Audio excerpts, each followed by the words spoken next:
이제 오늘 이 강의와 관련해서 이제 내용에 들어가기 전에 좀 제 개인적인 소회를 좀 말씀드리고 싶습니다. 저는 그 유럽에서 유학할 때는 이 발트의 교회 교약을 굉장히 부지런히 좀 읽었었습니다. 제 지도 교수님 로흐만 선생님이 발티안이거든요. 발트에게 직접 신학도 배우셨고 또 체코 분인데 체코에 계실 때는 로마드카의 제자였고 그래서 이제 세미나를 하시니까 따라서 열심히 이제 읽었었습니다. 그런데 한국에 들어와서는 제가 전공 영역이 이 로컬 히스토리, 지역 교회사를 이제 하다 보니까 발트를 읽을 시간도 없었고 기회도 없었습니다. 그러다가 최근에 들어가지고 한 1년 전부터 향수라 할까요? 이게 칼발트를 읽을 수 있는 기회가 있으면 참 좋겠다 이제 혼자 생각하고 있는데 마침 우리 회장님께서 이 발트의 교회 교약을 이런 식으로 이제 하겠다고 말씀을 들어서는 참 반가웠습니다. 반갑고 개인적으로도 반갑지만은 나름대로 생각하기를 한국 교회가 지금 사회로부터 소통도 부재하고 또 여러 가지 위기 상황인데 발트 신학을 좀 깊이 읽는 동안에 그런 동안에 칼 발트가 스위스 신학자이지만은 또 옛날 분이지만은 그래도 이 그분의 신학 안에 있는 정말 깊은 샘물을 우리가 다시 길을 올릴 수 있다면 한국 교회가 좀 새로움으로 가는데 뭐 아주 크게 기대한다면 좀 새로운 길잡이 이정표까지 좀 주시지 않겠는가 이제 그런 기대를 개인적으로 합니다. 그래서 저도 덕택에 몇 달 전부터 칼발트 이 책을 같이 읽게 됐습니다. 저로서는 약 한 20년 만에 20년 만에 처음 읽는 다시 읽는 처음은 아니지만 다시 읽는 칼발트의 교회학이어서 상당히 낯선 부분도 없지 않습니다. 그래서 이제 이 강의를 이제 준비하느라고 했습니다만은 아마 미비한 점도 있을 거고 아마 여러 부족한 점이 있으리라 생각합니다. 이제 여기까지 그냥 제가 이제 소회를 말씀드리고 오늘 제가 이렇게 준비했습니다. 그 받으신 그 네 쪽 요것은 우리가 오늘 공부할 하나님의 삼위일체성에 관해서 발트의 글을 읽고 나름 요약을 했습니다. 요약인데 본래 이제 우리말이 아니고 독일어이기 때문에 독일어 텍스트를 읽고 그걸 요약해서 이제 우리말로 다시 한번 옮겨보고 그렇게 했습니다. 그러면서 우리말로 번역된 책은 제가 거의 참고를 안 했습니다. 안 하고 그렇기 때문에 이걸 읽으시면서 번역된 우리말하고 혹시 용어가 좀 다를 수도 있고 그렇습니다. 저 자신도 어떤 단어로 번역해야 좋겠는가 고민도 많이 이제 하는 부분도 있었습니다. 그래서 이제 그런 점에서 아마 공부가 잘 될 생각입니다. 이제 제가 요약한 걸 같이 한번 저를 따라 읽으시고,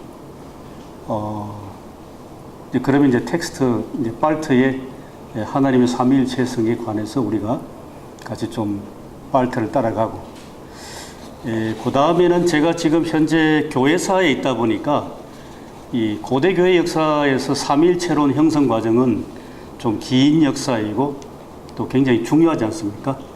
그래서 좀 발트의 글이 텍스트인데 이 고대 교회 역사에서 어떤 컨텍스트에서 이 삼위일체 교리가 하나의 중요한 도구마로 형성됐는가?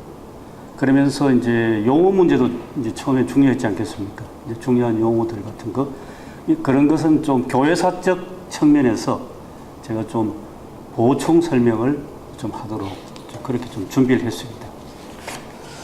자, 그러면 이제 제가 여기 이제 번역한 또 요약한 것을 같이 한번 읽어보겠습니다. 독일어는 빼고 밑에 제가 번역한 거 읽어보겠습니다. 하나님 성경의 정언대로, 이 말이 참 중요합니다. 늘 발트가 자주 반복하는데, 성경의 정언, 스스로 계시하시는 그 하나님은 세 가지 고유한 존재 양식 안에서 한 분 하나님이시다. 다시 한번 반복하면, 하나님은 한 분 하나님이신데 그 하나님의 존재하는 양식은 세 가지로 고유한 양식으로 계시는 한 분 하나님이시다. 그러니까 세 가지가 나왔으니까 그 다음 문장 읽겠습니다. 하나님은 이 상호 관계들 속에서 가운데서 존립하시는 바, 독일 말로 이제 베슈테인으로 되어 있습니다. 아버지, 아들, 또 성령의 존재 양식으로 계시는 그런 하나님, 한 분 하나님이시다. 근데 이제 그 다음이 참 중요한 것 같습니다. 그 한 분 하나님이심은 그냥 홀로, 아까 우리가 조금 전에 그 칼발트 설교를 같이 들었습니다. 막 그 내용하고 상당히 겹치는 것 같습니다. 그 하나님은 홀로 하늘에서 사람들하고 또 지으신 피조 세계하고 아무런 상관없이 그냥 혼자 계시는 분이 아니라 이제 이 세계와 또 우리와 관계하시는 분인데, 그 다음 읽겠습니다. 그러한 하나님은 우리에게 주님, 즉 당신, das du 이시고, 인간에게 스스로 있는 자로 다가오시는 그런 당신. 요건 제가 좀 의역을 했습니다. 직역하지 않고. 그래서 인간에게 나는 스스로 있는 자다. 출애굽기 3장이 연상됐고요. 그런 이로 다가오시는 두이시다. 또 항상 주체로서, 수브젝트, 주체로서 관계하시는 당신이고, 그런 당신에게, 당신은 우리 인간에게 그의 하나님으로 자신을 계시하신다. 이 명제입니다. 요 명제 속에 이제 칼발트가 생각하는 이 삼위일체, 하나님의 삼위일체성이 다 이제 함축되어 들어 있습니다. 그 다음 제가 읽겠습니다. 삼위의 일체. 일체라는 용어, 이것도 어떤 말로 해야 되나 참 고민스러웠습니다. 왜냐하면 독일 말로 아이니히카이트인데,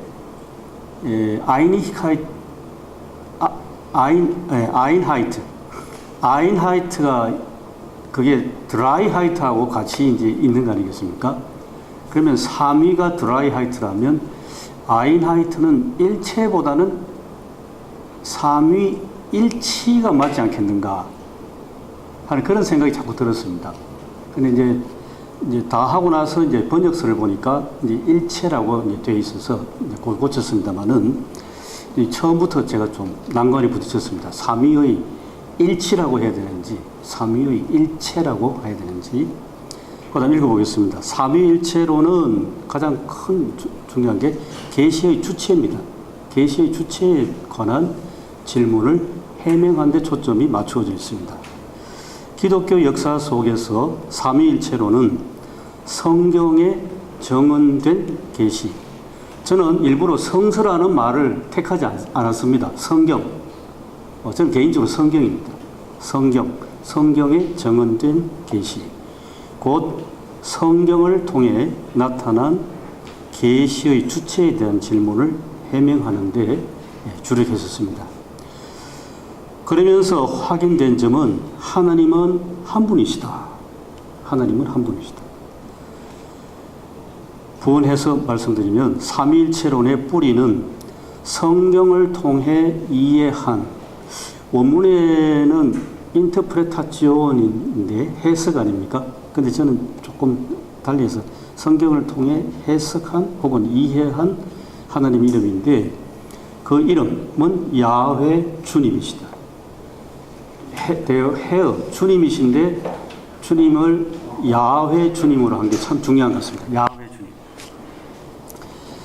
그리고 삼위일체론 자체는 성경에 게시된 그 이름 야훼 주님을 확인하는 것이고, 그 이름이 성경에서 하나님으로 표기됐습니다. 하나님의 본체 혹은 본질로도 해석 가능할 텐데, 우시아, 에센티아, 나투라 substantia. 이것은 하나님의 하나님이심 혹은 하나님의 하나님 되심에 있고 그 본체의 일치는 삼위를 통해 그 일치가 성립된다. 좀 어렵습니다. 일치가 삼위를 통해 성립되는데 그 다음 계속 나옵니다. 그러나 어떤 경우에도 본체의 삼위 혹은 본체의 드라이하이트라는 그 경우는 그 말은 성립되지 않습니다. 하나님의 삼위일치, 제가 여기는 일치 썼습니다. 하나님의 삼위일체 혹은 삼위일치는 삼중적 본체를 떠나는 다중의 신성은 결코 아니고 하나님 한 분이시고 또한 하나의 본체를 셋이서 각각 3분의 1씩 부분적으로 분할 점유하는 것도 아니다. 다중적인 것도 아니고 하나를 여럿이 쪼개는 것도 아니다. 발트 그렇게 했습니다. 그 다음 읽어보겠습니다. 하나님은 아버지, 아들, 영으로 불리는데 이것은 3번 반복한 한 분 하나님이시다. 그런 점에서 각각의 삼위를 떠나는 단어 페르소는 그것은 삼신론으로 빠지는 페르조엔리히카이트와는 직접 관련이 없다고 합니다. 일단 페르존과 페르조엔리히카이트는 여기는 발트가 확실하게 선을 그었습니다. 그리고 이제 페르존 또 나옵니다. 하나님 아버지의 페르존, 또 하나님 아들의 페르존, 또 하나님 영의 페르존은 발트는 확실히 이걸 나온다. 베젠스 크라이하이트. 또 그 밑에 줄에 보면 동일 본체 베젠스 이덴티테트 그렇게 발트가 확실히 잡았습니다. 나중에 고대 교회 역사할 때 나옵니다만은 니케아 회의 때에 아리우스를 정죄하면서 이제 베젠스 아인스 아버지와 아들은 한 분이시다 했을 때에 그 한 분 본체를 베젠 그다음에 하나다 아인스 그렇게 표현했습니다. 근데 그게 해석의 여지가 있답니다. 그때 해석의 여지가 있는데 그 해석의 여지라는 것은 여기 발트가 채택한 것처럼 베젠스 클라이히는 베젠 이덴티테트 혹은 좀 더 이제 약간의 좀 중도파로 간 쪽은 베젠스 독일말로 애니히로 갔습니다. 베젠스 애니히. 그 다음에 아리우스 쪽으로 가면 베젠스 운글라히 동일하지 않다.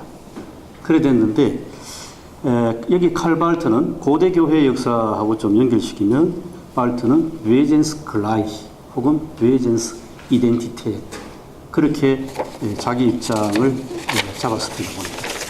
이건 나중에 고대 교회사 할 때 다시 한번 반복하겠습니다. 일체의 삼위입니다. 이번에는 두 번째, 일체의 삼위. 삼위일체로는 하나님의 일치, 제가 좀 풀었습니다. 유일하신 하나님 한 분 하나님, 유일하신 한 분 하나님에 관한 이해, 이것이 삼위일체론이고, 근데 이것은 결코 또 한번 모노테이즘, 일신론이 아닙니다. 또 그렇다고 삼신론은 더더욱이 더 아니겠죠. 한 분 하나님. 삼위일체론은 스스로 계시하시는 하나님이 자기 자신을 드러내신, 계시하신 그 일치에 관하여 사람이 계시를 통해 인식하는 것이다. 저는 이 문장을 참 재밌게 읽었습니다. 계속 계시란 말이 반복되어 있지 않습니까? 다시 한번 보면 스스로 하나님은 당신을 계시하시고 그리고 자신을 드러내시는 그 계시는 계시하시는데 그건 한 분 하나님, 일치입니다. 한 분 하나님인데 한 분 하나님을 어떻게 할 수 있냐? 유일한 통로는 계시를 통해서만 인식할 수 있다. 자꾸 이제 계시라는 단어를 지금 반복합니다. 이것이 성경에 정언된 하나님의 계시다. 그 다음 하나님의 일치, 하나님의 한 분 하나님이시다. 그 일치는 우리가 숫자로 표기하는 1, 2, 3 그러한 일치를 일단 연상하지 말아야 된다고 합니다. 만일 그렇게 연상하게 되면 또 다른 두 번째 하나님이 있는가? 또 세 번째 하나님이 존재해야 되지 않는가? 하는 그 필요성을 우리가 머릿속에 있는 숫자 개념이 삼위, 일치, 다 숫자로 생각하지 않습니까? 이제 숫자로 계산하게 되면 제2, 제3의 하나님의 필요성을 우리가 찾는다는 겁니다. 그렇게 하지 말라고 합니다. 그래서 그 다음 어떻게 하냐? 하여튼 계시를 통해 인식해야 되는데, 계시를 통해 인식되는 그 일치는 한 분 하나님의 본체, 베제, 본체 안에 셋으로 구별되는, 요 단어 중요해요. 구별되는. 그래서 여기 라틴어 distinctio 혹은 discretio, 셋으로 구별되는데, 구별될 뿐만 아니라 그리고 그 안에 질서가 있습니다. 이 질서도 나중에 참 중요한데요. 질서라는 말을 칼발트가 dispositio 혹은 economia 그렇게 표현했습니다. 여기 이제 삼위 했을 때 삼위는 숫자를 일단 하지 말고, 삼위란 말은 우선 구별, 그 다음에 질서, 이걸 잘 파악해요. 다시 말해서 세 페르손, 성부, 성자, 성령의 구별이고, 그 다음에 질서고, 그렇지만 이게 따로 절대로 분리돼서는 아니고, 그러면서도 동시에 한 분 하나님. 그래서 발트가 여기 썼습니다. 이것이 한 분 하나님 안에서 세 존재 양식이다. 여기서 비로소 자인스바이즈라고 나옵니다. 존재 양식. 삼위로 계시는 한 분 하나님의 존재 방식, 자인스바이제. 자인스바이제가 역시 굉장히 중요한 단어입니다. 그 단어고, 나중에 또 다시 나오고, 또 근자에는 몰트만이 발트가 양태론 아닌가 의심하게 되는 것도 이 자인스바이제 가지고 비판한 걸로 알고 있습니다. 근데 이제 제가 이해하는 바로는 몰트만이 좀 오해하지 않았나 생각합니다. 발트는 절대로 양태론으로 가지 않습니다. 보니까. 자, 그 다음입니다. 여기서 걸리는 문제는 자꾸 삼위로 갈 수도 있는 그 페르손 문제입니다. 그렇다면 페르손은 뭐냐? 앞에서 말씀드렸죠. 페르손을 페르젠니 히카이트로 이해하면 삼신론으로 빠지는, 삼위가 각각 따로따로 떨어져가는 그런 식으로 가기 때문에 페르젠니 히카이트는 결코 아니다. 딱 이렇게 울타리를 쳐놓고, 그 페르손은 뭐냐? 읽어보겠습니다. 아버지로서 페르손, 아들로서 페르손, 또 영으로서 페르손. 다른 말로 하면 하나님 아버지로서 페르손, 하나님 아들로서 페르손, 하나님 영으로서 페르손. 그렇기 때문에 한 분 하나님이고, 동시에 그 페르손들은 서로 상호관계 속에서 구별이 된다. 디스팅티오 된다. 그 말인가. 페르손에 대한 이해를 바르게 해야 성경에 계시된 하나님이 삼위일체 하나님으로 인식됩니다. 여기에서 중요한 점은 그 하나님께서 다름이 아니라 주님으로서, 퀴리오스, 주님으로서 페르손이시고, 또 자존하시는 이히로스, 출애굽기 3장을 다시 생각나게 합니다. 이히로스, 페르손이시고, 그 하나님이 자기 자신을 계시하면서 홀로 유아독존이 아니라 우리와 만나시는 하나님이십니다. 만나시는데 그분은 우리에게 주님으로 오시고, 그분은 우리에게 당신으로 오는데, 당신으로 오지만은 결코 대상이 아니라 당신으로 오지만은 동시에 그분이 이십니다. 이걸 좀 잘 이해해야 되겠다. 그분이 이십니다. 이시로 오셔서 만나는데 우리가 대상이 되는 거죠. 내가 만나는데 내가 대상입니다. 사실은. 그래서 때로는 아버지로, 또 때로는 아들로, 때로는 성령으로 우리와 만나시는 한 분 하나님이시다. 이 세 페르손, 아버지, 아들, 영의 존재 양식으로 오시는 그 하나님은 한 분 하나님이시다. 한 분 하나님이시는 유일무이하신 주님이시고, 그분은 페르손 하나님이신데, 그 하나님은 세 존재 양식, 아버지의 페르손, 아들의 페르손, 또 영의 페르손 가운데서 우리에게 계시하시고 또 우리와 만나십니다. 이 세 존재 양식은 서로 위치를 바꾸지 않습니다. 아까 질서 이야기했습니다. 질서. 이게 이따 뒤에 나오겠는데요. 절대로 서로 질서를 바꾸지 않습니다. 아버지는 아버지고 아들은 아들이고 영은 영입니다. 그리고 순서도 아버지가 먼저고 그리고 아들이고 그 다음에 영입니다. 질서를 바꾸지 않고 또 서로 자리를 뒤바꾸지도 않습니다. 아버지 자리에 아들이 가고 아들의 자리에 영이 가고 뭐 그런 식으로 독일말로 페어백셀런 하지 않는다. 그 말을 했습니다. 이는 세 페르손이 다양성과 고유성이 함께 있는 페르손의 존재 방식입니다. 이에 한 분 하나님의 세 존재 양식은 결코 각각의 페르손이 분리되는 삼신론이 될 수 없습니다. 계속 이 삼신론에 대해서 경계합니다. 그 반대로 아까 나왔지요. 한 분 하나님 본체를 세 페르손이 각각 3분의 1씩 분할할 수도 없다. 겁니다. 삼위는 성경을 통해 깨달아 아는 바. 요 말은 이제 다른 신학자들도 많이 씁니다. 그 삼위 했을 때에 구별한다 했을 때 어떻게 구별됐냐? 계시하시는 하나님. 그 다음에 계시자 예수 그리스도, 계시 존재로 성령. 그러니까 각각 이제 계시했을 때는 한 분 하나님, 그리고 계시자, 계시 존재로 일단 페르손을 구별해 줍니다. 삼위는 또한 어떻게 이제 구별하느냐? 하나님의 거룩하심, 또 하나님의 연민, 자비하려고 하니까 이게 불교 용어 아닙니까 본래는? 그래서 일단 저는 연민을 했습니다. 연민 그리고 사랑으로 그렇게 구별합니다. 삼위 하나님. 또한 성경에 보면 삼위에 대해서 성금요일 부활 성령 강림으로 그렇게 구별되고, 또 삼위는 어떨 때는 창조주, 또 어떨 때는 화해주, 또 어떨 때는 구속주, 그렇게 삼위가 구별됩니다.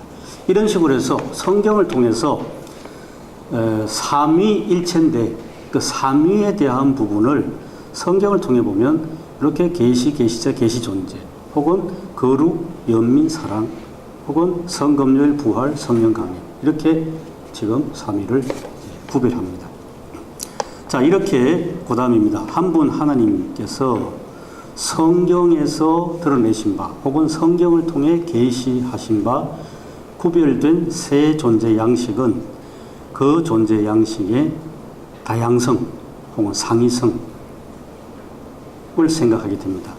아버지, 아들, 영이라는 페르손이 서로 구별되는 가운데서 상호 관계성을 가집니다. 상호 관계 가진다 하면서 앞에 본 거 복습하시면 서로 사이에 위치가 바꾸지도 않고 또 서로 뒤섞이지도 않고 그런 상호 관계였습니다. 각각의 고유성이 있다는 거죠. 아버지는 아버지로서의 고유성, 아들은 아들로서의 고유성, 영은 영으로서의 고유성이 있으면서도 동시에 한 본체이십니다. 그렇게 함으로써 고유성이 있기 때문에 만약에 고유성이 없이 뒤섞이거나 아니면 뭐 나중에 나옵니다만 사벨리우스처럼 연극 배우는 한 사람인데 역할을 각각 세 사람 역할을 한다면 그건 양태론 아니겠습니까? 마스크, 가면만, 배우가 가면만 바꿔 쓰고 나오고 실제로는 하나니까. 그래서 그거 양태론이죠. 사벨리우스처럼. 그걸 이제 방지하는 것이 성령, 아버지는 아버지로서, 아들은 아들로서, 또 영은 영으로서 각각의 페르손이 고유성이 있다는 겁니다. 그런 게 양태론에 안 빠지는 겁니다. 결코 양태론 안 갑니다. 그래서 양태론적 삼위일체론을 방지하고 또 읽겠습니다. 그런데 구별되면서도 구별된다 하고 그 동시에 거꾸로 갑니다. 이제는 결코 분리되지 않습니다. 그 페르손 사이에 분리되면 절대 안 됩니다. 않는 상관관계이므로 만약에 분리된다면 삼신론을 가지 않겠습니까? 앞에서는 양태론으로 가는 걸 방지하고 또 뒤집어서는 삼신론으로 가는 걸 또 방지합니다. 양태론도 아니고 삼신론도 아니고 그런 이제 빠지지 않도록 그렇게 이제 장치를 합니다. 이로써 삼위일체 하나님은 우리 사람의 생각, 논리로서는 도저히 어떻게 뭐 포착해가지고 뭐 완벽하게 이걸 해낼 수 있는 길이 잘 안 보이는 것 같습니다. 발트도. 그래서 여기 해놨습니다. 삼위일체 하나님의 신비는 결국 신비로 머물게 된다. 신비로 머물게. 그래서 그렇다면 신학을 포기할 거냐? 그러니까 발트는 그 포기 안 합니다. 여기에서 신학이 추구하는 바는 이 신비로 받아들이면서도 이 신비를 이해하려는 이성적 노력이다. 라치오날의 배미움이다. 이게 신학이라고. 그렇게 얘기했습니다. 두 개를 합칩니다. 두 개를 합쳐가지고 삼위일체 합칩니다. 이제 앞에 걸 한번 한 줄로 봤습니다. 삼위일체론을 이해하는 가운데서 우리는 삼위의 일체와 일체의 삼위를 각각 봤습니다. 그런데 위의 고찰들은 각각 어느 한편으로 치우쳐 있습니다. 전자는 삼위를 강조했고 후자는 일치를 강조한 점에서 치우쳐 있습니다. 그렇기 때문에 위의 고찰은 충분하지 못하다. 독일말로 운게니긴 있습니다. 충분하지 못하다. 이제는 양쪽을 합쳐가지고 삼위일체의 합쳐서 이제 관점에서 보려고 합니다. 그 다음에 전제하는 것이 삼위일체는 개념화할 수 없다. 혹은 개념으로 파악할 수 없다. 삼위일체 하나님은 하나님, 아들, 또 영의 하나됨, 그 한 분, 일치인데 그 삼위 하나님은 앞에서 봤습니다. 결코 분리되면 안 됩니다. 분리되면 삼신으로 가고 그렇기 때문에 분리는 아니고 구별은 된다. 그리고 삼위 각각의 존재 양식은 서로 다른 존재 방식에 참여합니다. 이제 요 말은 뒤에 좀 설명이 나오는지 모르겠습니다만은 가령 예를 들어서 하나님께서 세상을 창조하실 때 아들도 참여하고 성령도 창조에 참여한다. 자, 그렇다면 세상 창조는 아들의 세상 창조도 되는가? 그건 아니라는 겁니다. 창조는 하나님의 창조다. 아버지 하나님의 창조고 아들의 세상 창조는 결코 아니고 성령의 세상 창조도 아니다. 단 유일하게 아버지 하나님의 세상 창조인데 아들과 성령도 창조에 참여했다. 그렇기 때문에 요 말이 그 말인 것 같습니다. 다른 존재 양식에 참여한다.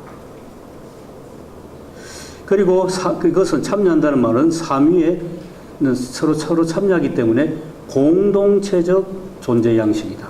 공동체적 존재 양식.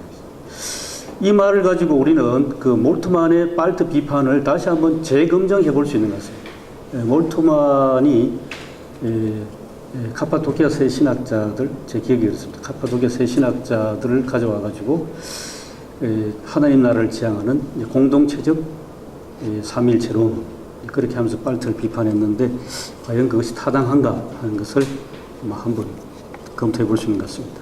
그 다음 읽어보겠습니다. 동일 본체로서 한 분 하나님, 동일 본체입니다. 세 본체가 아니고 하나의 본체, 동일 본체로서. 여기 동일 본체란 말은 아까 했습니다. 독일말로 하면 Wesensgleichheit, Wesensgleichheit 혹은 Wesensidentität, 동일 본체. 동일 본체로서의 한 분 하나님. 그리고 그분이 존재하는 양식은 셋으로 존재하신다. 이게 삼위일체입니다. 그 다음에 나오는 것은 하나님의 베젠, 본체 혹은 본질과 하나님의 사역, 비르켄 혹은 발트 책에 보면 비르켄 대신에 타트, 하나님의 행하심 그 단어도 나옵니다. 타트 혹은 비르켄. 자, 그런 점에서 보겠습니다. 하나님의 베젠, 본체와 사역 역시 둘로 분리되지 않고 일치된다. 나중에 보면 구별은 된다 했습니다.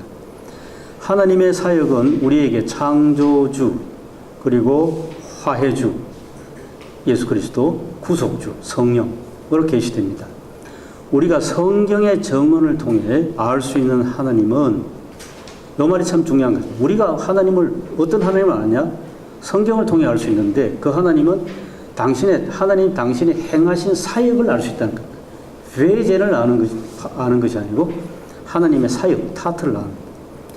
그런 점에서 하나님의 본체는 곧 하나님의 사역, 하나님의 타트 혹은 비르켄인데 본체와 사역은 분리되지는 않지만 구별된다. 우리가 하나님을 알 수 있는 유일한 길은 뭐냐? 하나님이 우리에게 당신을 깨달아 알게 해 주셔야만 가능합니다. 그 다음에 좀 더 구체적으로 앞에서 했는 대로 성경을 통해서 성경에 계시해 주신 대로 그걸 통해서 하나님께서 우리에게 알려주셔야만 알 수 있습니다. 자, 그렇게 해서 그 다음 나오는 것은 발트가 재밌습니다. 그런 점에서 하나님은 언제나 자유로우시다. 자유로우십니다. 그 자유 안에서 하나님이 스스로를 우리로 하여금 드러내 주십니다. 이런 자유 아래서 하나님 본체는 하나님 사역과 구별됩니다.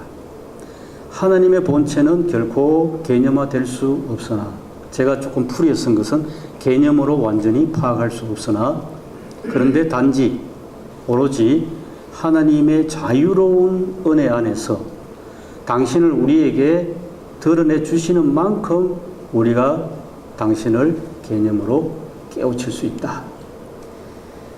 여기 참 중요한 것입니다. 저로서는 우리가 어떻게 하나님을 인식하느냐 이 문제입니다. 하나님의 계시가 인간 사고의 범주와 테두리 안에서 우리에게 주어집니다. 우리가 파악하기 아니라 우리에게 주어지는 건데 우리는 이 계시에 하나님이 보여주시는 그 계시에 근거하여 한 분 하나님의 새 존재 양식을 개념적으로 독일 말로 발트가 베그리프리히 했습니다. 개념적으로 이해하게 된다. 여기 이해도 발견한다. 그런 표현도 나옵니다. 핀덴, 발견한다. 성경에 정언된 하나님의 계시가 우리로 하여금 한 분 하나님의 새 존재 양식을 구별하게 해줍니다. 성경이 우리에게 하나님의 사역 안에서 계시자, 성부 주로, 그 다음에 계시, 예수 그리스도, 계시 존재, 성령으로 파악하게 하고 또 창조주, 화해주, 구속주로 파악하게 합니다. 이런 구별을 통해서 우리는 하나님의 존재 양식, 그러니까 창조주로 존재 양식, 그 다음에 화해주로서의 존재 양식, 구속주로서의 존재 양식입니다. 그 세 존재 양식인데 그러면서도 동시에 한 분 하나님이십니다. 이러한 구별은 우리 인간의 사고 범주와 인식 테두리 안에서 일어나는데 그렇지만 하나님의 본체가 우리에게 완전히 밝혀진 것은 아니고 그 본체는 여전히 우리에게 신비한 비밀 속에 있습니다. 그러므로 우리에게 삼위일체 혹은 삼위일체 하나님의 유비, 아날로기아가 중요한데 삼위일체 흔적이란 것은 19세기에 또 많이 이야기했죠. 흔적이 이 세상에 존재론적으로 온톨로지컬하게 존재론적으로 주어지는 유비가 아니고 삼일체 흔적입니다. 존재론적으로 주어진 유비가 아니라 오로지 하나님이 보여주시는 계시를 통해 이 세상에 임하는 유비이다. 이것을 제 나름대로 발트의 변증법 초기 8발트를 다시 한번 생각하면서 제가 옆에 부언을 적어놨습니다. 하나님은 하늘에 계시고 사람은 땅에 있다. 어디 보면 해겔식 변증법이 아니고 킬케골적인 그런 변증법으로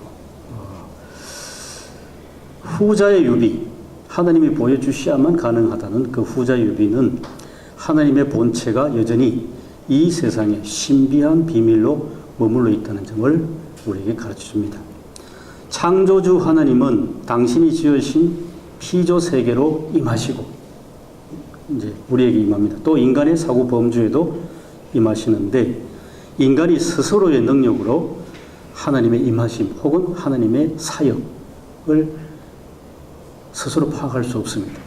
하나님의 사역은 오로지 당신이 은혜로 주시는 계시에 근거해서 파악할 수 있을 뿐이다. 여기까지가 삼위일체입니다. 자, 이렇게 해서 이제 우리가 세 꼭지를 봤습니다. 첫 번째는 삼위의 일체, 그 다음에 두 번째는 일체의 삼위, 세 번째는 양자를 합쳐서 봤습니다. 그렇게 이제 보고 나서 칼발트가 이제 마지막 이제 정리를 해 주십니다. 삼위일체론의 의미가 뭐냐? 의미를 찾는데 읽어보도록 하겠습니다. 유일하신 한 분 하나님의 세 존재 양식, 아버지, 아들, 성령. 이 삼위일체론은 테올로구메논이다. 저는 이걸 잘 파악을 못했습니다. 테올로구메논. 하여튼 이제 일단 독일어로 적어봤습니다. 삼위일체론은 도그마이다. 삼위일체론은 성경의 정언을 통해 하나님이 삼위일체시구나. 그렇게 확정한다. 성경에 정언된 계시는 하나님 당신이 스스로 주님, 야훼 퀴리오스로 드러내셨는데 그 주님은 세 분의 세 구별되는 양식, 아버지, 아들, 성령으로 자신을 드러내십니다.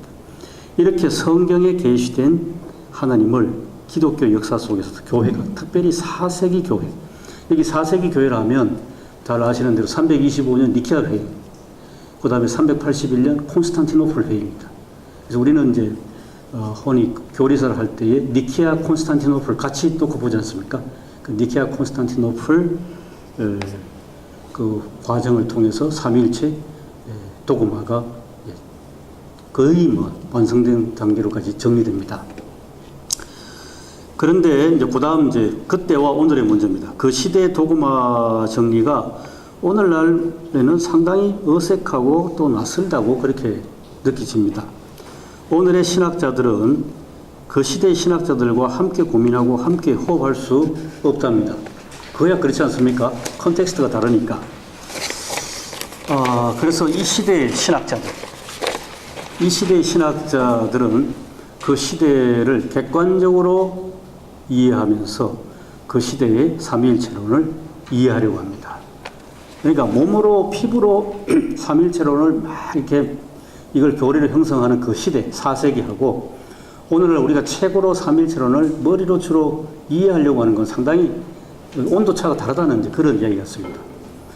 그래서 그 시대를 향해서 그 시대 4세기 그 시대를 향해서 오늘의 신학자가 질문을 던지는데 그때 4세기 교회가 삼위일체 도그마를 정리하면서 도대체 무엇을 바랬고 또 그 시대 신학자들은 삼위일체로 이 교리 형성을 통해서 무엇을 원했던가 이제 발트가 질문을 던진 것 같습니다.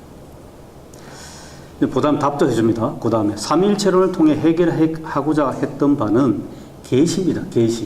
계시에 대한 문제.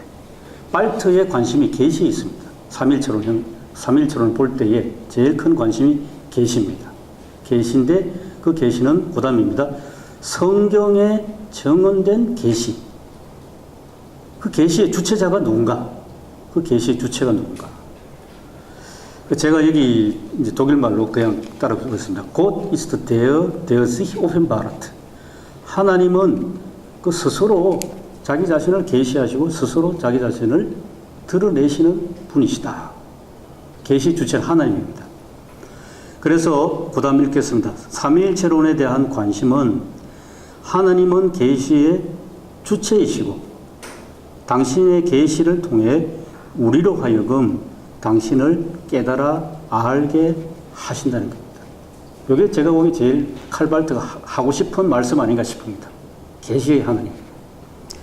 그런데 문제는 그렇습니다. 문제는 성경에는 하나님, 아들, 성령이 동일 본체, 그 아까 Wesen's Gleichheit, Wesen's Identität 했지 않습니까?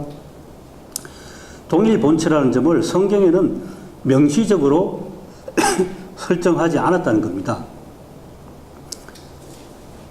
이 말을 제가 달리 생각했습니다. 그게 뭐냐? 동일 본체라는 말은 딴 게 아니고 예수가 참 하나님이시다는 거예요. 핵심은 예수가 참 하나님이시다.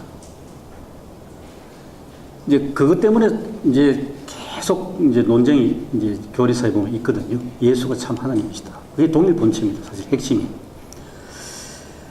하나님도 참 하나님이시고 동시에 예수 그리스도가 그분의 아들은 인간 예수라는 점 그것보다는 참 하나님으로서 예수 그리스도. 그걸 성경에는 명시적으로 설정하지 않았는데 이 문제를 해결하려고 고대시대 교회가 그렇게 애쓰고 노력한 것이 삼위일체론이다. 그래서 381년까지 일단 갔습니다. 이 과정에서 삼위일체론은 종성론을 거부했습니다. 종성론. 두 가지 종성론이 있습니다. 양태론적 종성론, 그 다음에 역동적 종성론. 이건 나중에 고대교회에서 한번 설명해 드리겠습니다. 성경에 정언된 계시의 주체는 하나님이시고, 그리고 그분은 유일하신 주님인데 결코 반신, 절반신, 이게 아리우스 입장입니다. 예수 그리스도는 피조물로 봤지 않습니까? 아리우스가 피조물인데 이 세상 창조 이전, 시간이 존재하기 이전에 하나님이 피조하신 예수 그리스도. 그렇기 때문에 아리우스는 하나님 아버지와 아들 예수 그리스도는 동일 본질 혹은 동일 본체가 아니다 했습니다. 절반 하나님입니다. 이제 발트도 이제 아리우스를 정죄했듯이 결코 절반 반신이 아니다.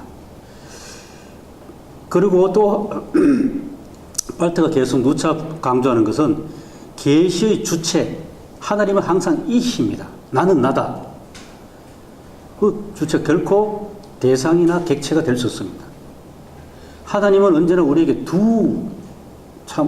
두로 오시는데 그 두는 우리가 이렇게 당신을 바라보는 그 대상이 아니고 그 두가 이시라는 겁니다. 이시를 항상 오신다. 그게 발트의 강조입니다. 결국 그렇기 때문에 우리가 뭐 하나님을 우리의 인식 대상으로 삼아가지고 그 하나님을 이렇게 저렇게 우리가 이렇게 신학적 사고와 어떤 신학적 고뇌를 통해서 그 하나님 파악할 수 있는 것이 아니고 당신이 우리에게 계시해 주셔야만 우리가 그분을 보여주시는 만큼 알 수 있다. 이제 그런 것 같습니다. 자, 읽어보겠습니다. 종성론은 궁극적으로 하나님의 계시를 부정한다. 발트 이야기입니다. 하나님이 주님이심을 부인하고 하나님이 두이심을 부인한 것. 이것이 종성론 문제입니다. 또한 삼위일체론은 양태론도 거부합니다. 양태론도 이런저런 말을 많이 했는데 궁극적으로는 하나님의 계시, 여기는 비르크리카이트를 했습니다. 하나님의 계시를 부인합니다. 역시 하나님이 주님이심을 부인하고 또 하나님이 두이심을 부인합니다. 삼위일체론은 성경의 정언대로 하나님 스스로 인간에게 계시하시는 우리의 주님이시다. 퀴리오스, 야훼 주님. 그 하나님은 한 분이시고 그분의 세 존재 양식은 동일하다. 베이진스클라이. 계시에 대한 인식은 주님이신 하나님에 대한 인식. 계시 인식은 주님을 인식한, 하나님을 인식하는데 그 하나님은 주님이다. 그리고 그 주님은 우리를 만나시고 또 우리와 함께 하신다. 임마누엘. 이 주님이 우리의 하나님이시고 그가 우리를 만나시는데 그분은 세 존재 양식 안에서 어떨 때는 아버지, 어떨 때는 아들, 어떨 때는 성령으로 자신을 드러내신다. 삼위일체로는 우리에게 두 가지를 얘기하시는데 성경의 정언대로 자기 자신을 드러내신 하나님을 우리가 두려워하고 또 사랑하라. 이게 참 역시 중요한 것 같습니다. 어디 머릿속에 신학적 사고로만 이해하는 하나님 아니고 우리가 직접 만나고 체험하고 사랑하는 그런 하나님. 그 경외, 잠언 1장 7절 생각납니다. 두려워하고 사랑하라는 점에서 그런 점에서 발트는 이야기입니다. 그 점에서 삼위일체론 도그마가 아니고 또 테올로기도 아니다. 그렇게 하고 그 다음에 이제 마지막 총정리를 해줍니다. 설교, 말씀 선포.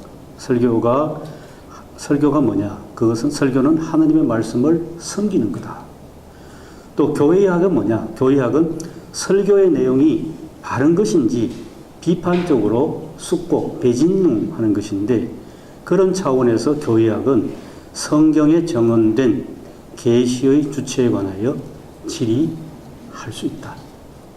그렇게 발트의 글을 한번 요약을 해봤습니다.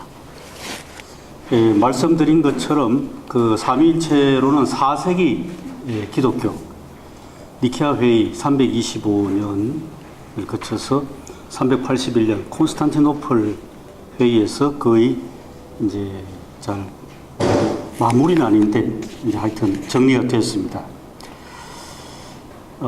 이때 그 325년에서 381년 그 사이를 역사적으로는 한번 정리해 보면 이렇습니다.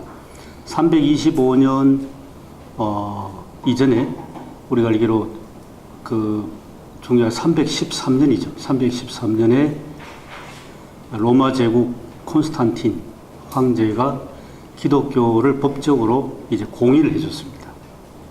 그 전에 기독교는 특히 그 280년대에는 엄청난 박해를 받았습니다. 박해를 받아서 그 당시 로마 제국은 기독교를 285년부터 시작해서 약 한 310년까지는 기독교를 완전히 없애려고 했습니다.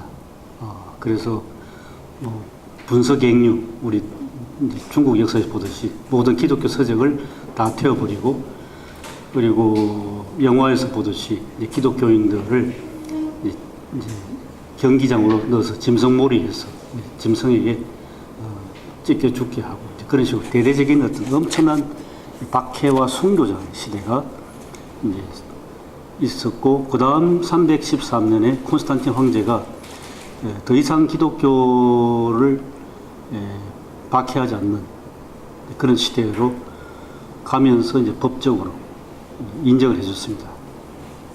이제 법의 보호를 받고 하는데요. 이제 그런 상황에서 이제 콘스탄틴 황제는 324년에 로마 제국을 이제 원래 4개로 쪼개졌다가 이제 천하 통일하는 과정을 거쳐서 324년에 다시 하나의 제국으로 통일하고, 이제 그러한 때에 니케아 회의가 열렸는데 그 소집도 황제가 했습니다. 황제가 회의를 소집했습니다. 그 왜 황제가 니케아 회의를 소집했는가? 그런 질문 아니겠습니까? 그 정치 통치권자로서 황제는 기독교 신앙을 하나로 이제 통합 혹은 통일시키는 것이 곧 제국의 정신을, 종교를 통일하면 정신을 통일시킬 수 있다. 그런 생각이 있었다는 겁니다. 해석이긴 하지만은. 그리고 325년 니케아 회의가 모였을 때에 학자들이 많은 논쟁을 했는데 그 가운데서 황제가 이 논쟁의 정답은 호모우시오스, 동일 본체로 해라 하고 황제가 답을 내려줬습니다. 사실은. 그러니까 이제 그 후에 논란이 많죠. 이게 니케아 삼일체 교리라는 것은 완전히 어떤 정치적인 이제 그런 역학 구도 속에서 황제가 답을 던져줬으니까 이게 무슨 신학적인, 이렇게 비판도 합니다만은, 그러나 교회 역사 서적을 자세히 읽어보면 그럼에도 불구하고 이런저런 이제 신학자들 이름 다 대가면서 그런 신학자들의 굉장히 끊임없는 논쟁 속에서 또 삼일체 하나님에 대한 바른 신앙을 찾아가는 그런 길이었다. 이제 그것을 이제 이야기합니다. 그리고 이제 325년 지나서 이제 삼일체 교리가 아직은 완전히 정착되지 못하고, 그러니까 동일 본체, 베젠스 글라이히 혹은 베젠스 이덴티테트, 호모우시오스입니다. 호모우시오스가 아직은 완전하게 이제 정리되지 않는 상황에서 계속 논란하다가 381년에 카파도키아, 지금 터키 동쪽이죠. 카파도키아 지역에 걸출한 새 신학자가 나타나서 용어 정리를 해주면서 완전히 이제 삼위에 관해서 정리가 되고 동일 본체 문제가 해결되면서 그렇게 대단원을 내립니다.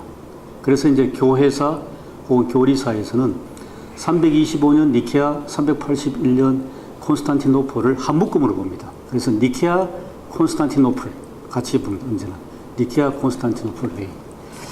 그리고 또 중요한 역사적인 것은 380년에는 로마 제국이 기독교를 로마 제국 안에서 유일무이한 종교로, 기독교 이외의 다른 종교는 법적으로 이제는 용납하지 않습니다. 기독교가 이때부터 완전히 국교가 되는 겁니다. 그래서 313년하고 비교가 되죠. 313년은 이제 기독교가 박해받던 종교에서 법적으로 인정받아서 카타콤 시절을 청산하고 이제 지상의 교회로 올라가는 것이 313년인데 380년에 그 국가교회가 된다는 것은 기독교가 로마 제국 안에서 유일한 종교로 그런 점에서 그렇게 하고 나서 381년에 딱 콘스탄티노플까지 정리가 되니까 이 정치적으로도 정리되고 또 종교적으로도 완전 정리되는 그러한 시대가 됐습니다. 그것이 하나의 어떤 역사적인 그러한 과정을 했고요. 그 다음에 제가 좀 덧붙여 설명드릴 것은 아까 계속 칼발트의 글을 보니까 성경에 정언된 하나님의 계시 그랬습니다. 성경에 정언된. 근데 성경에 정언됐다는 것이 뭔가 성경 본문을 통해서 알 수 있는 건가? 이제 그렇게 이제 생각할 수도 있고 이제 교회 역사적으로 보면 이런 게 있어요. 약 한 200년경쯤 되면 원래 기독교가 유대교로부터 그 모체를 해서 이제 기독교가 나오지 않습니까? 그러면서 내용적으로 야훼 하나님, 구약에 야훼 하나님을 기독교인들이 그대로 우리의 하나님 됩니다. 우리의 하나님 되고 그러면서 동시에 예수 그리스도도 또 참 하나님이십니다. 그러니까 여기 논리적으로 서로 부딪히지 않습니까? 그러면 원래 야훼 하나님이 참 하나님이시고 예수 그리스도도 참 하나님이시라는데 그럼 참 하나님이 두 분이신가? 그런 걸로부터 출발됩니다. 삼일체 교리가. 그리고 이제 그렇지만은 기독교 신앙은 하나님은 한 분이시다 하는 것을 처음부터 성경에서 우리에게 가르쳐 주는 성경에 계시된 그 하나님은 한 분 하나님이시다. 그러니까 한 분 하나님이심을 그것을 결코 조금이라도 손상을 입히지 않으면서도 야훼 하나님도 하나님이시고 예수 그리스도도 우리의 하나님이시다. 그걸 어떻게 해결할 것이냐. 이제 그걸 해결하려고 나오다가 이제 나온 것이 소위 군주신론입니다. 하나님이 군주처럼 가장 위에 계시거나 아니면 군주처럼 뭐 위에서 군림하시거나 이제 그런 뜻이라는 얘기입니까? 그러다 보니까 그 아래 이제 성령은 그렇게 이제 논쟁의 대상이 아니었고 그러다 보니까 예수 그리스도는 군주이신 하나님께 뭔가 종속되는 듯한 그런 이제 이야기를 이끌어갑니다. 첫 번째가 다이나믹한 역동, 다이나믹한 군주신론인데 그것은 이런 내용입니다. 예수는 어떤 하나님과 예수의 관계 속에서 예수는 요한에게 세례받을 때에 하나님의 아들로 입양됐다는 겁니다. 양자됐다는 거예요. 양자설입니다.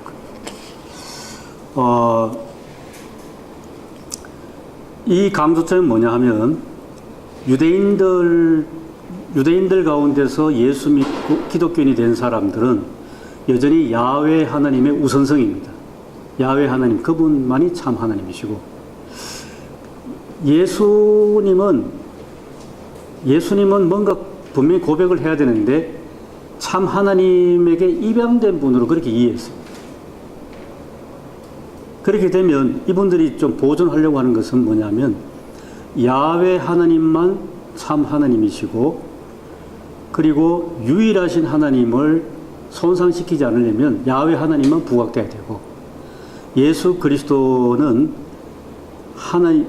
그분은 사람으로 태어났다가 인간 예수인데 그러다가 세례받을 때에 하나님의 아들로 입양됐다. 그렇기 때문에 참 야훼 하나님과 예수의 관계는 아주 다이나믹한 릴레이션이지 처음부터 한 본체는 아니다. 이게 한 본체가 아니라는 게 중요합니다. 한 본체가 아니다. 결과적으로 여기서 우리가 소박하게 이해할 수 있는 것은 예수는 처음부터 하나님이 아니고 처음에는 사람이었다. 사람으로 태어나고 사람으로 태어나고 사람이었다가 세례받으면서부터 하나님의 아들로 입양된 분이다. 그렇게 됐습니다. 그래서 이게 이단으로 정제됐습니다. 이게 역동적 군주신론입니다. 주로 유대인들 사이에서 유대인들이 예수 믿었을 경우에 이런 생각을 했습니다. 그 토양, 콘텍스트를 잘 볼 필요가 있겠죠. 유대인들의 생각은 신명기서에 있는 것처럼 우리의 하나님은 오직 여호와 한 분만이 하나님이시다. 이걸 조상대대로 유전자 속에 뼛속까지 있는 사람들에게 예수도 참 하나님이시다는 그것이 잘 아마 이해 안 됐던 것 같습니다. 두 번째로 역시 문제가 됐던 건데 하나님은 한 분이시다 하는 것을 이제 강조하는 것이 대전제입니다. 이 경우는 헬라 문화권입니다. 헬라 문화권. 헬라 사람들은 지금도 그렇지만 분석적 아니겠습니까? 분석적이고 그리고 이미 그 헬라 신화에 보면 그 유일신이 아니고 다실론입니다. 다실론인데 이 다실론 문화권 속에서 하나님은 한 분이시고 유일하신 한 분이시다. 그걸 이제 강조해야 해야 됩니다. 그런데 하나님도 참 하나님이시고 예수도 참 하나님이시다. 그걸 어떻게 좀 설명하느냐 고민을 했던 것 같습니다. 그러다가 착안을 얻었습니다. 연극장, 로마의 유명한 그 연극장에서 배우 한 사람이 아버지 역할을 하는 가면을 쓰고 마스크를 쓰고 그 다음에 이제 어느 정도 자기 역할을 하다가 무대에 들어가서 마스크를 갈아서 아들의 마스크를 쓰고 와서 아들의 역할을 합니다. 이게 핵심적인 용어는 마스크와 역할입니다. 한 사람인데 그 연극의 어떤 그 흐름에 따라서 이런 역할, 저런 역할을 한다는 겁니다. 자, 그러면 여기는 한 분 하나님에 대한 것은 분명히 잘 이제 표현할 수 있는데 그렇지만 동시에 아까 페르손에 대한 문제입니다. 아버지의 페르손과 아들의 페르손이 구별이 안 되잖아요. 이거는 그냥 마스크만 이제 갈아 끼웠을 뿐이니까. 그래가지고 이게 소위 말하는 양태론입니다. 양태론. 얼굴에 양태만 바뀌었지 실제로는 한 사람. 이제 그렇게 해서 결과적으로는 이제 보면 예수 그리스도의 신성은 이제 강조됐습니다. 참 하나님이다. 그렇지만은 인간 예수, 사람 예수의 부분은 아주 애매모호하게 별로 그림자처럼 그렇게 됐습니다. 이것도 역시 이단으로 정제됐습니다. 자, 이렇게 해서 두 개를 묶어볼 수 있는데요. 이제 서로 각각 정반대 입장이지만은 첫 번째 거는 주로 에비온파라고 할 수 있는 유대인들 가운데서 예수 믿은 사람들, 그 사람들이 하나님과 예수 그리스도의 관계를 규명할 때에 아주 입양됐다는 겁니다. 예수가 입양됐다. 사람 예수가 하나님의 아들로 입양됐다. 이게 역동적 군주신론이고, 두 번째는 하나님은 참 하나님 한 분이신데 마스크를 계속 바꾼다는 겁니다. 역할을 바꾼다.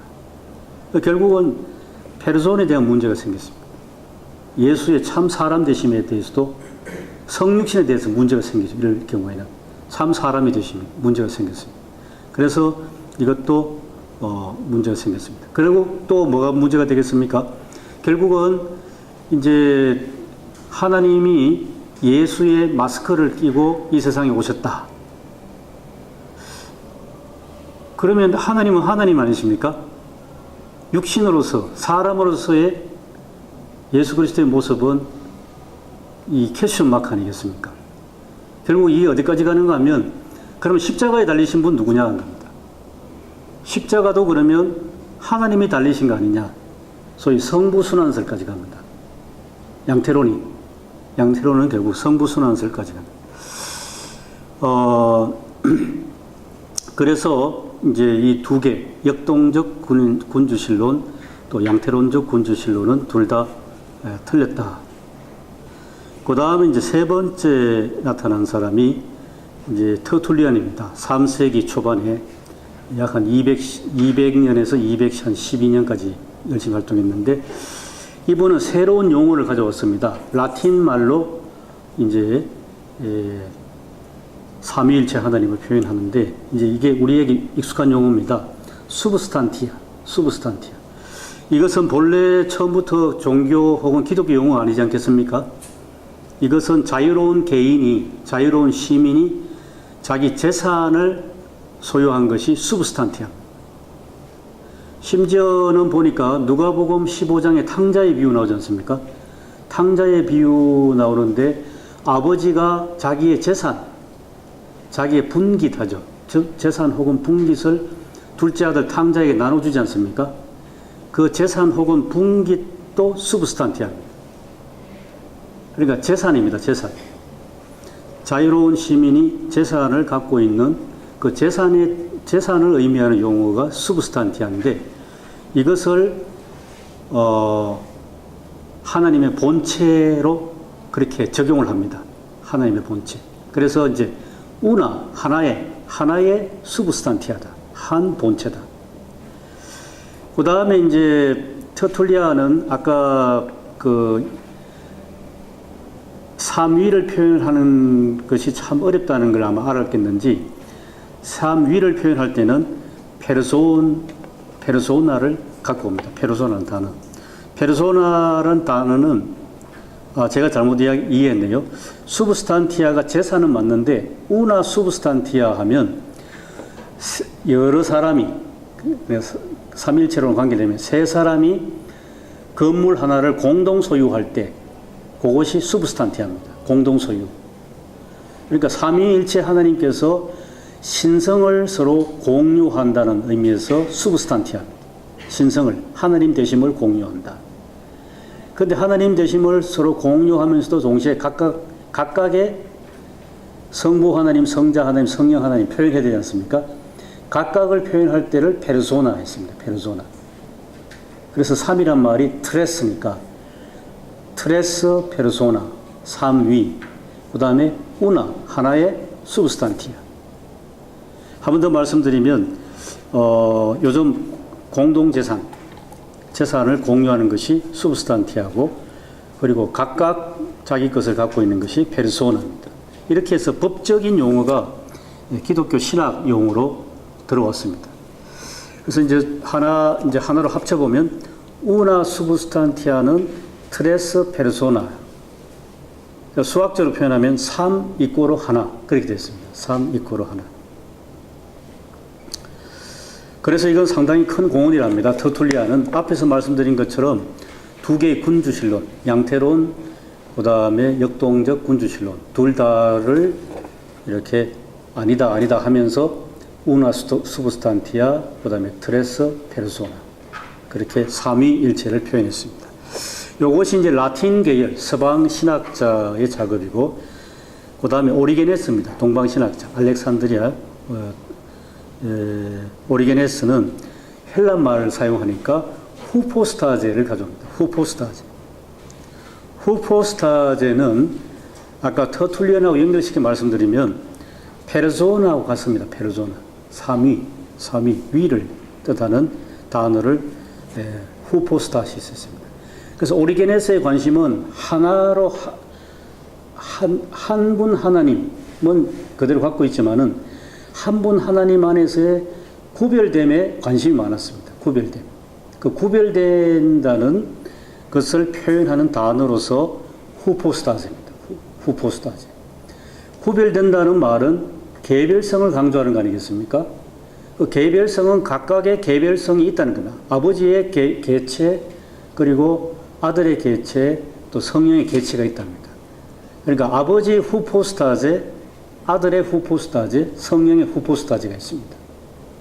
이 각각의 개별적 후포스타제가 그러면 어떻게 한 본체를 이루느냐? 그게 질문 아니겠습니까? 그때 오리겐에서는 굉장히 애매모호합니다. 뜻으로 하나 된다. 뜻으로. will, 영어로 표현하면 will. 뜻으로, 의지로 하나 된다는 겁니다. 의지로, 의지가 동일하다. 자칫하면 이게 삼신론으로 갈 수 있는 이제 그런 소지를 남기는 그러한 표현을 했습니다. 어쨌든 그 요점은 오리게네스의 관심은 개별성입니다. 여기까지가 이제 나왔고요. 그 다음에 아리우스, 이제 본격적으로 325년 쪽으로 가겠습니다. 325년쯤 되면 기독교의 삼일체 논쟁이 어떻게 되냐면 예수 그리스도가 항상 문제입니다. 그가 누군가? 예수는 참 하나님이신가? 이제 그렇게 이제 믿어야 됩니다. 그런데 또 한편으로는 예수 그리스도는 사람 아닌가? 그분은 우리와 똑같이 베들레헴에서 태어나셨고, 그리고 그분이 또 자라셨고, 형제 자매도 있고, 부모도 있지 않는 사람 아닌가? 그렇기 때문에 우리와 똑같은 사람은 아닐 거고, 하나님의 영을 받은 사람인가? 사람의 강조를 뒀습니다. 그런데 또 한편으로는 아니다. 그분은 처음부터 참 하나님이시다. 그래서 이제 정리하면 그분은 참 하나님이신가? 아니면 하나님의 영을 받은 사람인가? 그게 이제 논쟁의 초점이었습니다. 그래서 아리우스는 사람으로 봤죠. 사람 보면서 예수 그리스도는 하나님이 지으신 사람이었다. 그런데 우리와 전혀 다른 사람. 요한복음 1장 생각하시면 되겠습니다. 이 세상에 만물이 존재하기 전에, 심지어는 시간이 존재하기 전에 무로부터, 독일말로 아우스템 니히츠, 무로부터 창조된 분이 예수 그리스도다. 그래서 피조된 존재인데, 그렇지만은 다른 모든 피조물과 구별되는 피조된 존재로서 예수 그리스도입니다.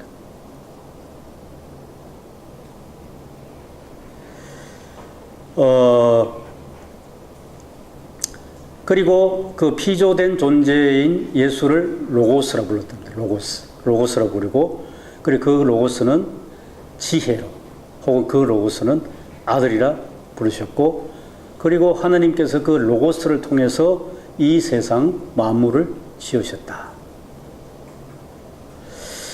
어떻게 보면 참 그럴듯한 이야기인데, 결국 핵심은 예수 그리스도는 처음부터 하나님이 아니다는 거죠. 아니고 예수는 피조물이다.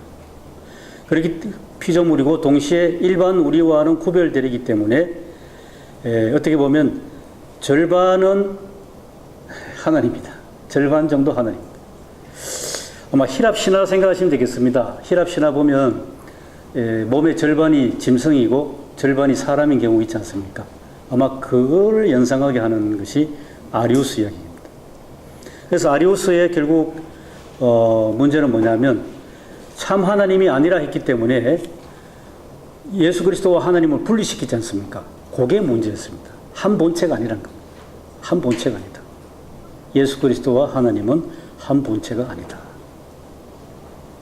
그런데 문제는 뭐 이런저런 이론적인 이야기 그 다음 많이 나옵니다만은, 그 다음에 이제 아리우스에게 문제를 제기한 사람은 뭐냐면, 자, 좋다. 당신이 예수가 하나님과 한 본체가 아니고, 그리고 분리된다면, 그리고 더 나아가서 예수가 절반 정도 하나님이라면, 그 예수를 통해 구원받을 수 있냐? 구원 문제가 이제 해결 안 된다는 겁니다. 그게 가장 핵심입니다. 예수가 참 하나님이심을 부인할 경우에는 결국 그 예수를 통해서 우리의 구원자, 구속자신데, 그분은 그렇게 되면 구속자가 되지 않는다는 겁니다. 그렇기 때문에 아리우스가 정죄받습니다. 결국 아리우스는 종속론, 성부 중심이고, 그리고 예수 그리스도는 피조된 존재라고 함으로써 결국 종속으로 갔습니다. 예수는 아버지 성부 하나님께 종속됐습니다. 이제 그렇게 해서 이제 참 아까 말씀드린 것처럼 황제가 이 논쟁에 개입을 해가지고 하나님과 예수 그리스도는 동일한 본체다. 동일한 본체다. 그 답을 딱 내려주고 그 다음에 이제 논쟁에 들어갔습니다.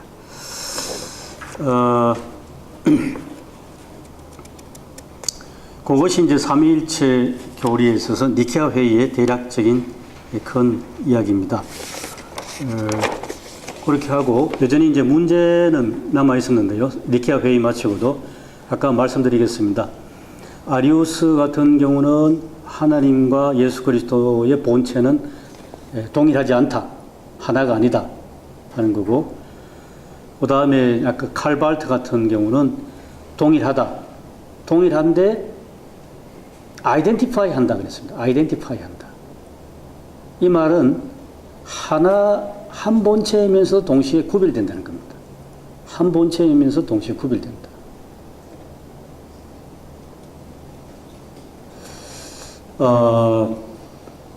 그 다음에 또 좀 더 나간 쪽은 유사본체. 유사본체는 조금 더 동일 본체하고는 좀 다르지 않습니까? 유사하다. 유사하다. 그런 식으로 이제 서로 한 3-4 쪽으로 이제 분할됐습니다. 분할됐는데, 그 다음에 이제 마지막 381년에 해결한 것은 뭐냐면, 삼위일체 했을 때에 하나님의 본체와 예수 그리스도의 본체는 동일한 본체다. 동일한 본체다. 한 분 하나님이시다. 그건 잘 보존했지 않습니까? 근데 이제 논리적인 문제는 뭐냐면, 그러면 그 동일한 본체가 또 각각 구별도 돼야 되는데, 어떻게 구별돼야 되는가? 구별이 해결이 안 됐다는 겁니다. 구별을 해결하기 위해서 카파도키아에 있는 세 신학자들이 다 용어를 하나 가져옵니다. 그것이 헬란 말로 후포스타시스입니다. 후포스타시스.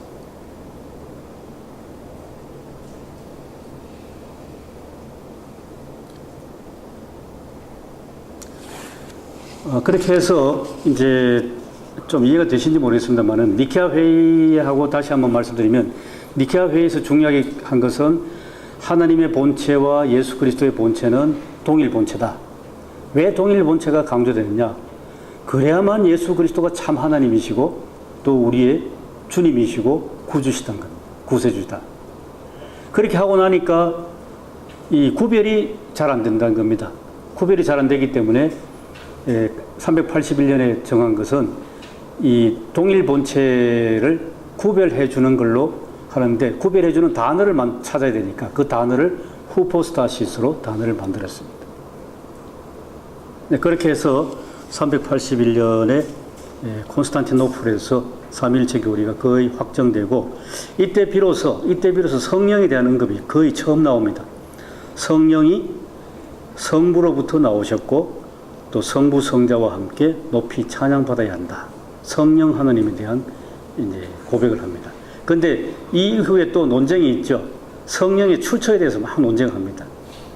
그리고 우리 서방교회 같은 경우는 성령의 출처는 성부로부터 성령이 나오는데, 아까 질서 문제 얘기했습니다. 성부로부터 나오는데 아들을 통해서 성부로부터 나온다.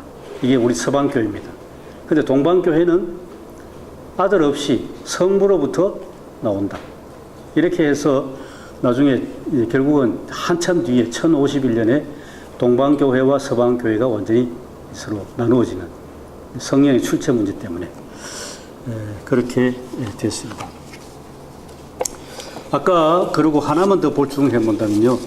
제가 이 칼발트로 요약하고 나서 제가 이게 제대로 했나 참 전 스스로 걱정이 돼가지고 오토베버를 읽어봤습니다. 오토베버의 영어로도 번역되어 있죠. 번역된 그룬틀라겐 도그마틱, 그걸 읽어봤는데, 그걸 쭉 읽어보니까 오토베버는 이 삼일체론을 이렇게 설명하면서 칼발트의 논리 전개하고 거의 같은 내용을 쭉 해나가면서 제가 여기서 참 재밌는 거 하나 발견했는데, 아까 자인스파이제라고 있지 않습니까?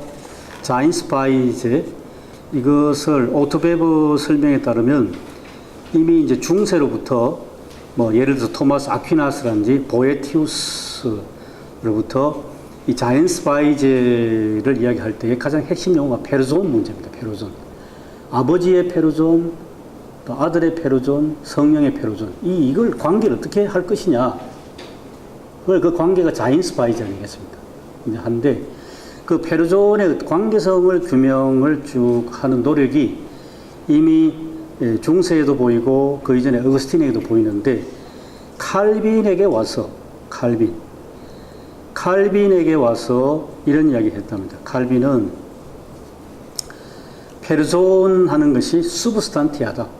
수브스탄티아인데 이 용어는 에센티아하고는 좀 구별되는 것.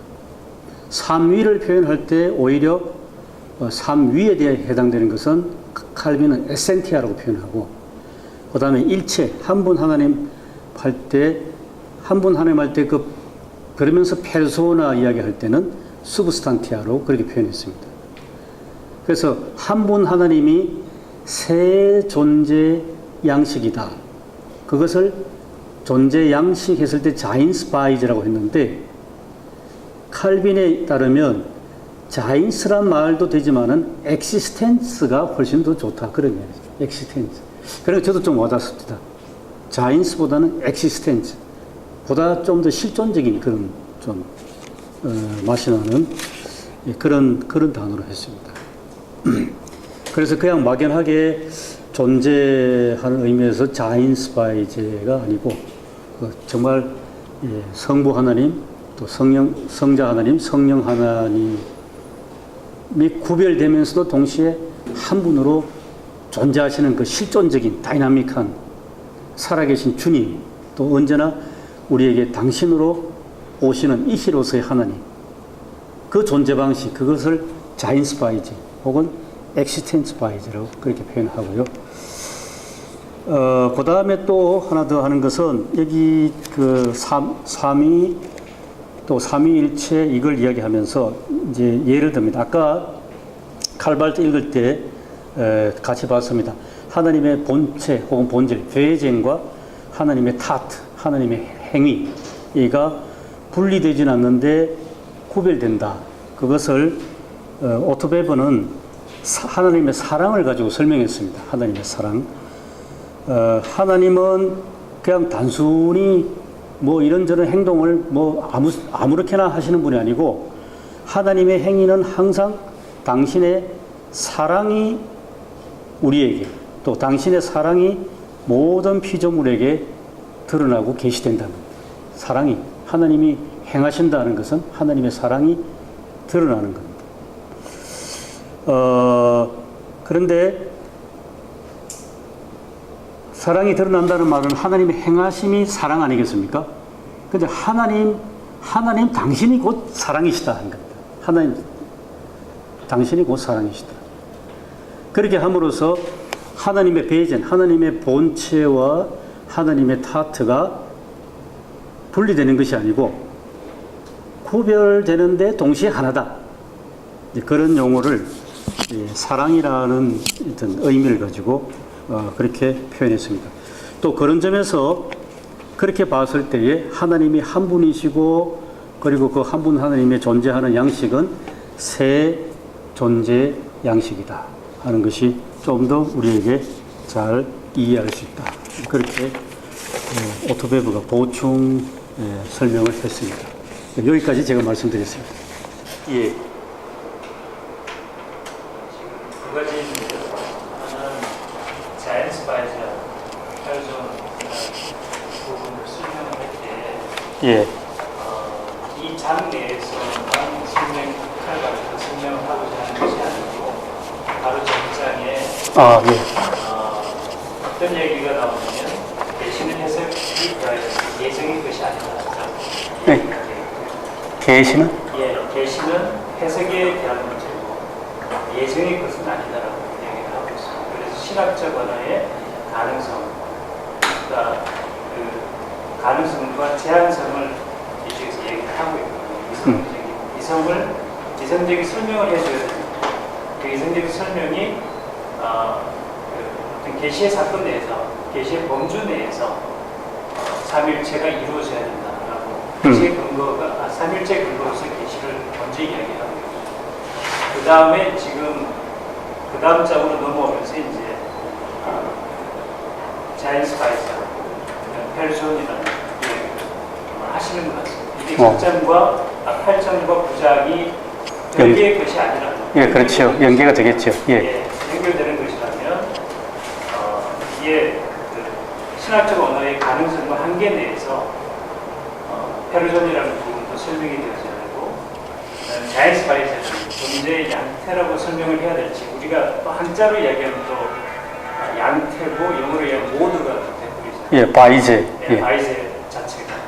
그래서 이 부분의 전장에 나와 있는 그 삼일체 근거로서의 계시, 그 다음에 계시는 또 이해의 대상으로서의 계시 부분이 분명히 언급이 되어져야 이 부분이 믿음으로서 이렇게 해석되어져야 되는 그 삼일체의 범주 내에서 우리가 이해할 수 있는 것이라고 이해를 해도 되는 건지. 그 부분은 그래서 저는 8장은 자세히 모르는데 9장에서도 아까 읽어봤습니다만은 삼위일체는 우리가 굉장히 열심히 그것을 알려고 파악하려고 노력을 했는데 여전히 신비한 하나님의 신비에 머물러 있고 그리고 그 신비란 말은 하나님께서 당신을 계시로 보여주셔야만 되고 또 보여주시는 그 범위 속에서 우리가 알 수 있는데 그 범위란 말은 우리 인간 사고의 범주 속에서 우리가 이해할 수 있는 거다.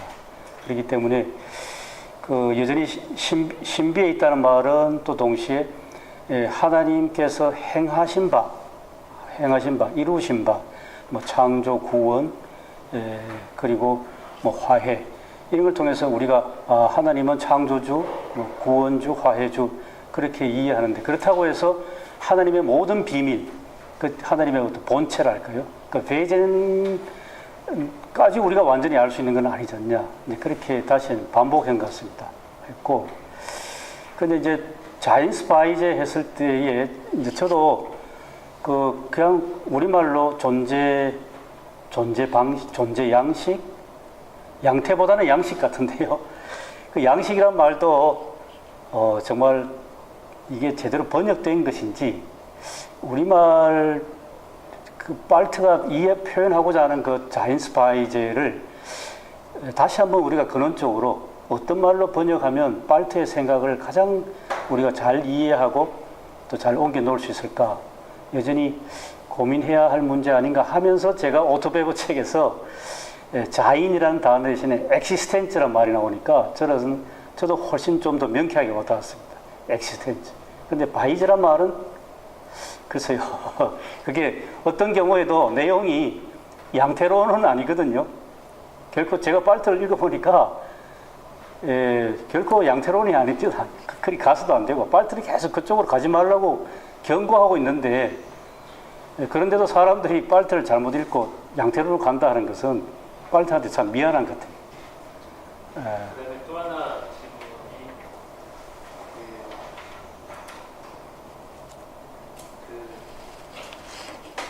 이해라는 부분이 일종의 라셔널 베비움이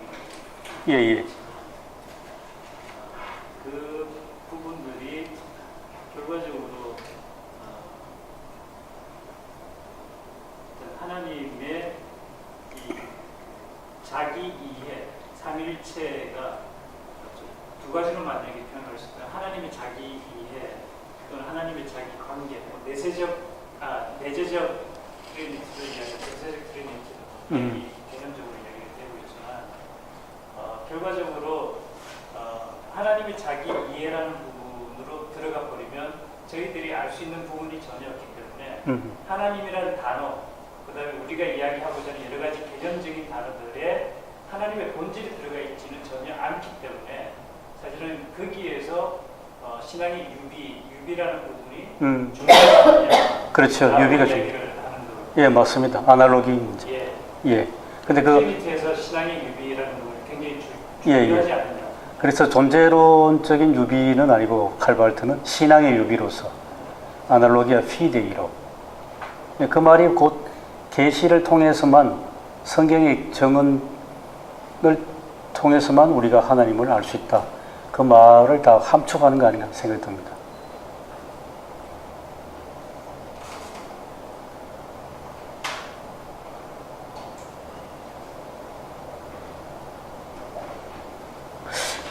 더불어서 제가 한국 교회사를 쭉 하면서 보니까, 야, 우리나라 그 성경 번역할 때, 굉장한, 정말 엄청난 에너지가 그쪽에 투입됐는데, 하나님이라는 그 용어, 하나님이란 그 용어를, 하나님을 하나님으로 표현할 때, 왜 하느님이 아니고, 왜 하나님으로 됐냐?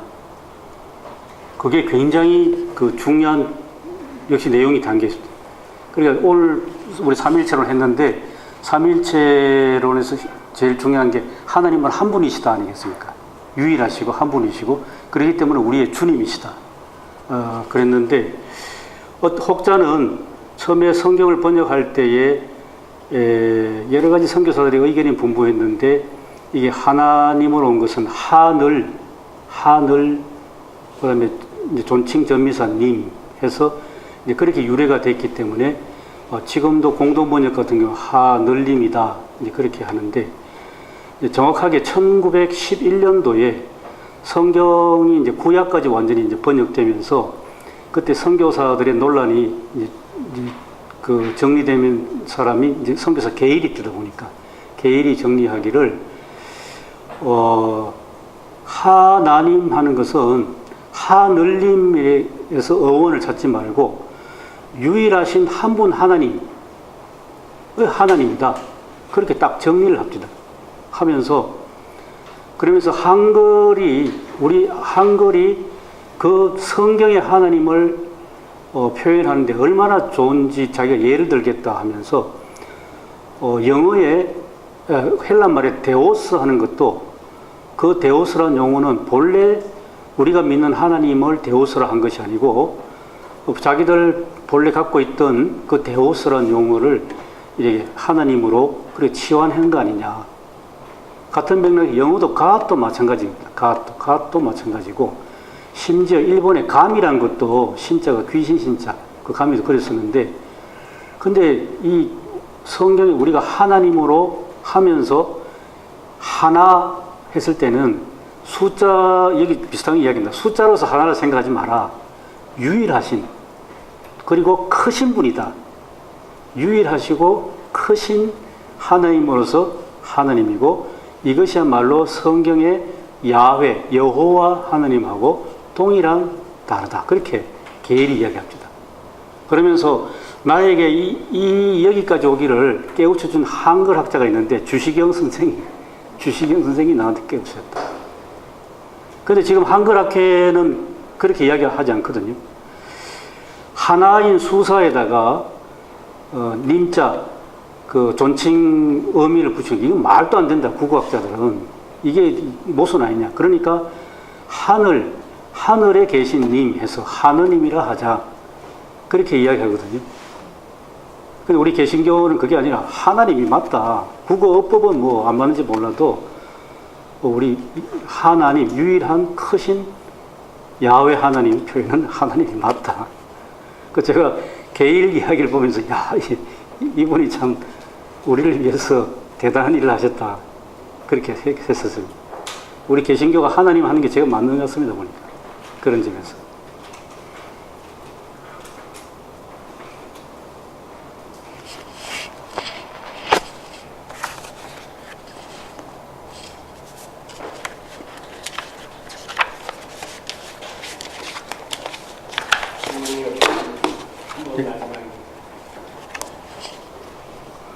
제가 기도 드리고 마칠까요? 예. 하나님, 저희가 이 칼발트의 교회 교약을 읽을 수 있는 지혜와 명철을 주셔서 감사드립니다. 아버지 하나님, 저희들이 이 공부를 통해서 하나님께 좀 더 가까이 나아갈 수 있게 해주시고, 또한 저희들이 이 공부를 하는 동안에 아버지 하나님의 성령께서 저희들에게 강하게 역사해 주셔서 오늘날 많은 사람들이 한국 교회를 걱정하고 있는데 저희들이 그런 걱정만 하지 말고 교회를 하나님의 교회로 새롭게 일구어 나갈 수 있는 일꾼으로 불러주시옵소서. 저희가 부르심에 따라서 늘 이렇게 공부할 수 있는 은혜 베풀어 주셔서 감사드립니다. 돌아가는 발걸음도 우리 주님께서 함께 해주실 줄 믿습니다. 예수님 귀하신 이름으로 기도드렸습니다. 아멘.